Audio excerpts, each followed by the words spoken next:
Agama itu akan dilihat dari apa yang kita kerjakan. Jangan lihat apa agamamu, tapi lihat apa yang dikerjakan temanmu pada kita. Orang yang jujur, orang yang soleh, punya solidaritas sosial, punya dedikasi, punya loyalitas, apapun agamanya, dia pasti mendapat tempat yang terbaik di sisi Allah Subhanahu wa Ta'ala. Apapun agamanya, dia pasti mendapat tempat yang terbaik di sisi Allah Subhanahu wa Ta'ala. Kita di Indonesia punya dua tanggung jawab. Tanggung jawab agama dan tanggung jawab nasionalisme. Makanya kalau ada kalimat hubul waton minal iman, itu terjemah yang terbaik adalah nasionalisme itu adalah bagian dari komitmen keimanan. Jadi kalau ada orang yang mengaku beragama, yang merasa bahwa agamanya kuat, bahkan simbol keagamaannya nempel, ada orang yang hitam di geningnya, saking banyak sujud, tapi kening hitamnya itu sampai ke hati-hatinya.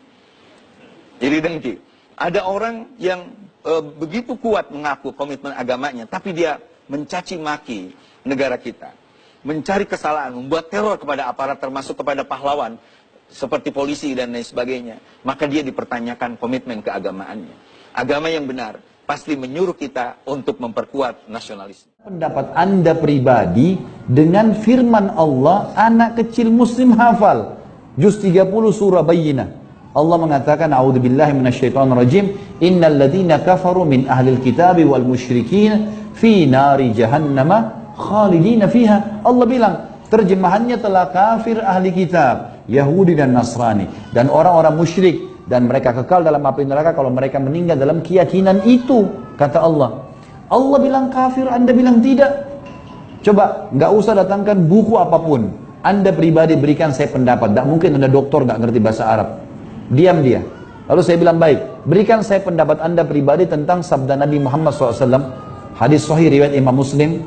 Anda masih muslim kan? Yakin dengan Al-Quran dan Sunnah? Iya, baik. Bagaimana pendapat Anda dengan hadis Nabi? Kata Nabi SAW, tidak ada seorang pun dari Yahudi, Nasrani, Majusi, penyembah api, yang mendengarkan saya diutus, kemudian tidak beriman pada risalah yang saya bawa, dan meninggal dalam keyakinan itu, kecuali pasti masuk neraka. Jelas-jelas, Nabi bilang, kalau meninggal dalam keyakinan itu pasti masuk neraka. Kalau sempat masuk Islam, ya selamat. Bagaimana Nabi bilang kafir masuk neraka, Anda bilang tidak? Tiba-tiba dia diam, lalu dia bilang begini, tapi bagaimana perasaan mereka kalau kita bilang itu?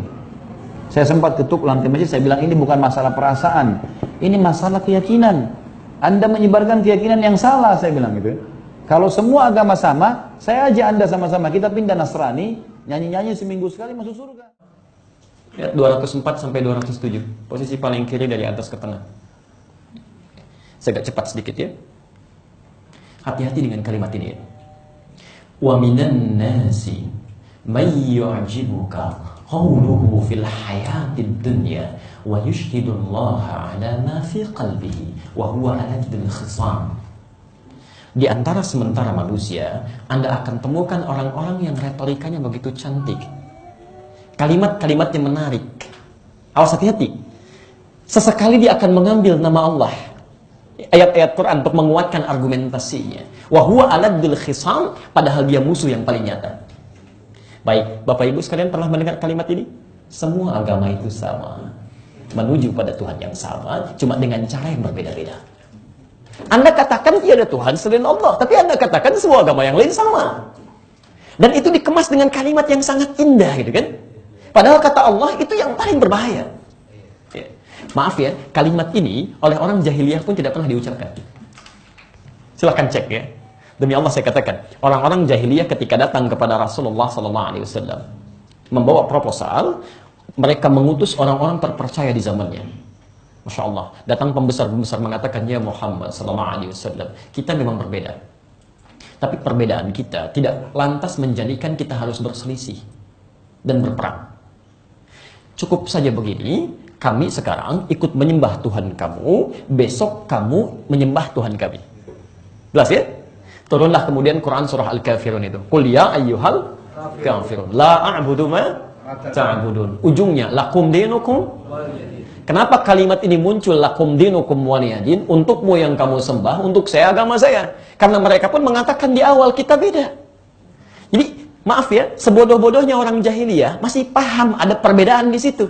Sepintar-pintar atau yang mengaku pintar orang sekarang masih bisa mengatakan semua agama sama.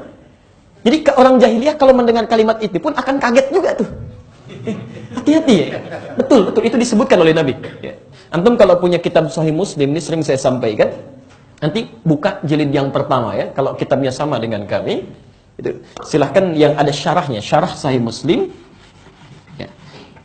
Syarah Imam An-Nawawi ada 9 jilid di situ. Antum cari jilid yang pertama, ada di halaman 111. Bab yang keempat, hadis nomor ke-6 dari Abu Hurairah. Ya. Posisinya sebelah kiri paling atas. Cetakan Darul Hadis kalau mau sama. Ya, tahun 2002. Harganya 450.000. Baik, teman-teman sekalian, saya bacakan hadisnya ya. Qala an Abi Hurairah radhiyallahu ta'ala anhu qala. Ya, disampaikan hadis riwayat Abu Hurairah, semoga Allah meridai kepada beliau. Lihat kalimatnya. Qala Rasulullah sallallahu alaihi wasallam, satu kali Rasulullah sallallahu alaihi wasallam pernah bersabda, "Sayakunu fi akhiriz zaman," akan nampak nanti di masa yang akan datang, di akhir-akhir masa. Dajjaluna kadzabun, ada orang-orang yang terbiasa berdusta. Tapi sifatnya disebut dengan dajjal. Ingat ya, ada Masihid Dajjal, ada Dajjal, itu beda. Ya, kalau Masih Ad-Dajjal, itu Dajjal yang disebutkan oleh Nabi sebagai makhluk ya khusus yang menjadi tanda terakhir tentang datangnya akhir zaman. Ya. Tapi kalau Dajjal saja tidak menggunakan Masih, itu artinya sifat-sifatnya. Ada orang-orang yang wujudnya manusia tapi memiliki sifat-sifat Dajjal. Nah, kalau Dajjal pintar atau bodoh? Sudah pernah lihat? Belum ya, tapi dengar ya kisahnya. Kalau tidak pintar bagaimana bisa menipu orang? Ya kan? Dan luar biasa yang ditipu tuh. Ya. Saya kemarin banyak menangis Pak Bu ya. Dan kita harus banyak bermohon kepada Allah untuk dilindungi. Baru muncul satu orang saja yang dengan modus menggandakan atau mengadakan uang, itu yang bisa mengagungkan, mengangkat puluhan ribu orang. Bagaimana kalau Dajjalnya yang muncul? Yang dia tunjuk langit hujan bisa hujan, tanah kering subur bisa subur gitu ya. Makanya tidak ada yang paling dikhawatirkan Rasulullah SAW kecuali Dajjal ini yang terakhir. Ya. Tapi kata Nabi, akan muncul orang-orang di akhir masa yang punya sifat seperti Dajjal, orang pintar maksudnya, tapi terbiasa menipu. Tapi awas, aksi tipu-tipunya itu bukan urusan bisnis, bukan urusan dunia, tapi yuhadditsunakum bima lam tasma'uhu wa la yasma'unahu aba'ukum. Akan bicara kepada Anda tentang hal agama kita yang bisa membuat kita kaget. Jangankan Anda yang kaget, kata Nabi. Orang dulu pun kalau dengar pernyataannya itu akan ikutan kaget. Jangankan Anda, kata Nabi, orang dulu pun kalau mendengar pernyataannya akan ikutan kaget saking anehnya pernyataannya. Masya Allah, iyyakum wa iyyahum. Hati-hati dengan mereka, mereka bahaya. Waspada, kata Nabi. Jadi kalau Anda mengatakan semua agama itu sama, menuju pada Tuhan yang sama, caranya beda-beda, jangankan kita yang kaget, orang jahiliyah bisa ikutan kaget. Karena mereka pun tidak memahaminya.